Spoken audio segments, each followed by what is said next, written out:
வணக்கம் நண்பர்களே, welcome to my channel. ஒவ்வொரு ஆண்டும் பிப்ரவரி மாதம் 14ஆம் தேதி வேலண்டைன் டே, அதாவது காதலர்கள் தினம் கொண்டாடப்படுவது நாம் அறிந்த ஒன்று. அதற்கான முன்னெடுப்புகள் பல வகையில் எடுக்கப்பட்டு வருது. அந்த வகையில் என்னோட இந்த பதிவும் காதலர் தினத்திற்காக பதியப்பட்டது. காதலும் மாறிப்போகும். வாழ்க்கையில் ஒரு முறை நல்வாய்ப்பு, அதிர்ஷ்டம் வரும்.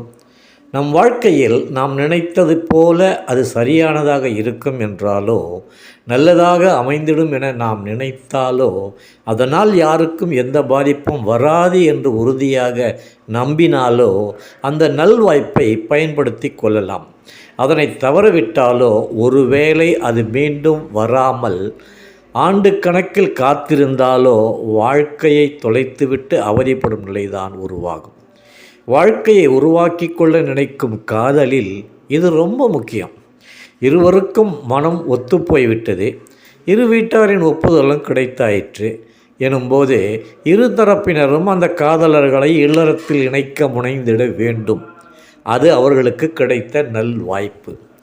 ஏதோ ஒரு காரணத்தால் காலம் கடத்தினால் வந்த வாய்ப்பை கை நழுவ விடுவதற்கு சமம். அதன் காரணமாக இணைந்த உள்ளங்களுக்குள் உறவு முறிவு ஏற்பட்டுவிடும். மீண்டும் இணைவதற்கு வாய்ப்பே அமையாமல் கூட போகலாம்.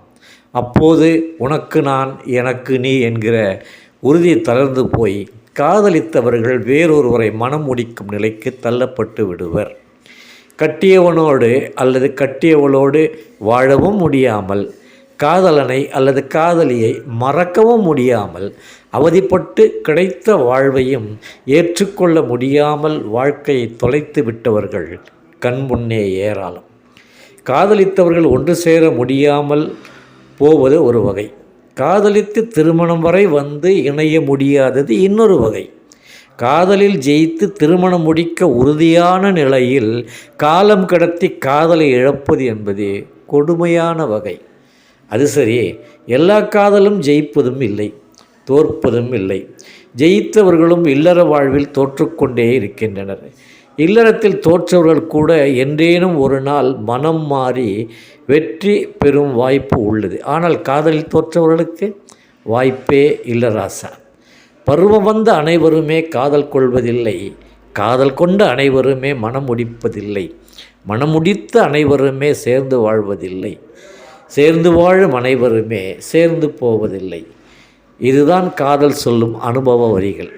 நேற்றைய காதல் போல் இன்றில்லை, இன்றைய காதல் போல் நாளை இருக்காது, நாளைய காதல் சொல்லவே தேவையில்லை. எல்லாம் மாற்றம் பெறும்போதே காதல் மட்டும் விதிவிலக்காய் என்ன? இந்த பதிவு உங்களுக்கு பிடித்திருந்தால் நண்பர்களுக்கு ஷேர் பண்ணுங்கள். இந்த பதிவு குறித்து கமெண்ட் பண்ணுங்கள். மீண்டும் சந்திப்போம். நன்றி, வணக்கம்.